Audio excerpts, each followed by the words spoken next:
and there's another 1750 that will go into job 71. There's another 2500 that will go into job 72.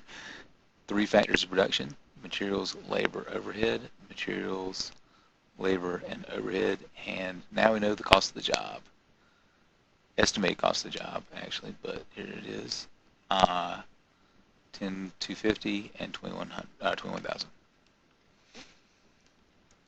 Okay, I think they're going to take a closer look, so I'm going to kind of push through a couple of these. I think that makes pretty good sense. Okay, so let's do the next entry here.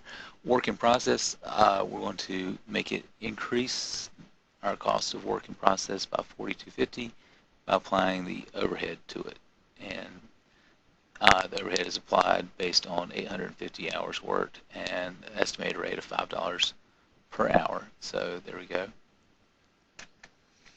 Now, we do obviously at some point know what our overhead is. It's just after the fact.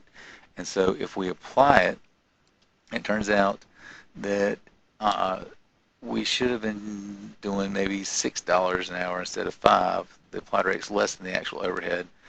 Then we end up with what's called a debit balance because we have under-applied factory overhead. So we didn't allocate enough overhead to the product. Under-absorbed. Think about it. Each guitar absorbs up so much electricity, so much glue, so much oil from the machines, that type of thing, and we have under-absorbed it. Obviously, if it was more like $4.50 an hour and we allocated $5 an hour, then it's over-applied, and we have to take care of this discrepancy, and this is sort of how that's done. Over and under-applied, basically we've got a balance that was over-applied. So there was a credit balance that was left from last time where we over-applied it and we didn't use all that overhead. Here, on the 31st, factory overhead cost incurred was 4,600. So that's actually, after you figure the credit from last month, there's 4,400 left. And then we applied 4,250. So we underapplied because there's 150 left as a debit balance. So the actual amount was 4,400. We only applied 4,250, and that'll have to be taken care of next time. And it'll fluctuate back and forth. Obviously, you never, these are estimates. It's never exactly $5 per labor hour, but as you can see, when you're dealing with 4,600, the margin here seems to be pretty close. Okay, example exercise 17.4. Let's look at Hatch Company estimates that total factory overhead will be $100,000 for the year. So that's our estimated factory overhead. I'm just going to put that up here. So we got estimated. So I get this right.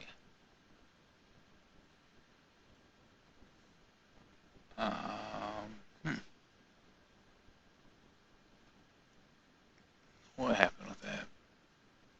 Give it a second rest. Well, all right, let's read the problem. The estimated factory overhead will be $100,000 for the year. The direct labor is estimated to be 2,500 hours, or 25,000 hours. Determine the predetermined factory overhead rate.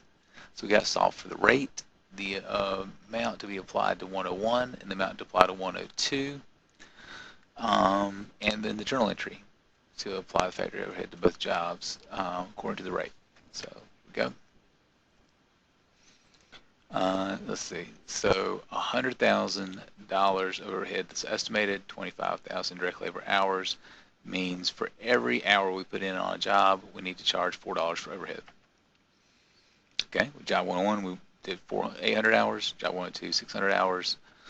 $4 per hour for each job. $5,600 is charged for overhead. Working process goes up by 5,600. That gets plowed into what we're working on. That goes up, and factory overhead is cleared out. And there we go. That's for practice 14A and B. Okay, now how do we get rid of the factory overhead balance?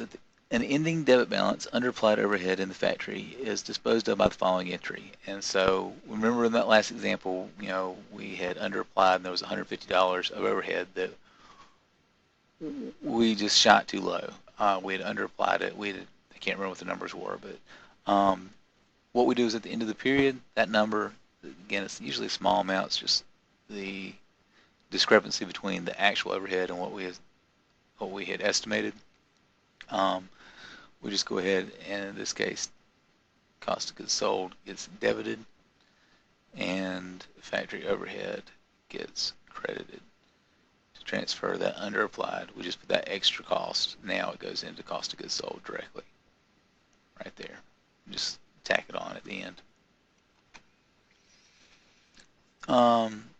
If it's overapplied, then cost of goods sold is reduced because we overapplied it. We estimated more overhead than there really was, so at the end we just take it out of the cost of the goods that we sell. The cost of goods is reduced at the end. There you go. Okay, and the journal entry to eliminate the underapplied overhead balance of 150. Here we go. So this same thing we just talked about, that 150. There you go. Now, work in process. During the period, work in process is increased for the following. It's going to be increased for direct material costs, direct labor costs, and applied factory overhead. We've talked about those factors of production. And the job cost sheet, here we go. So job cost sheets for job 71, material, labor, overhead. Job 72, materials, labor, and overhead. In this case, the job cost is $10,250. In this case, it's $21,000 right here. And so work in process has a beginning balance of $3,000 that was brought over. It took me a little while to figure this one out. This $3,000 is brought over from November, where we were working on job 71 last month and didn't finish it. And then obviously 11,000 from job 72 and 2,000 from job 71 is 13,000. You just combine these. So between the two jobs, we put in $13,000 with materials, $11,000 with labor, $4,250 worth of overhead.